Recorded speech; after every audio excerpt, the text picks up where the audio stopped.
Orang kata beli emas 1 gram ni rugi.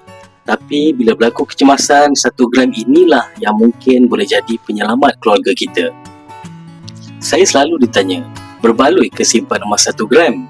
Saya tanya semula, apa tujuan awak simpan emas? Sebab bila kita jelas dengan tujuan, baru kita akan nampak nilai dia. 1 gram mungkin kecil, tapi ia emas 999 yang sekarang ni bernilai sekitar RM500. Walaupun halus, nilainya besar sebab emas adalah duit sebenar. Bayangkan kalau berlaku sesuatu yang tak dijangka.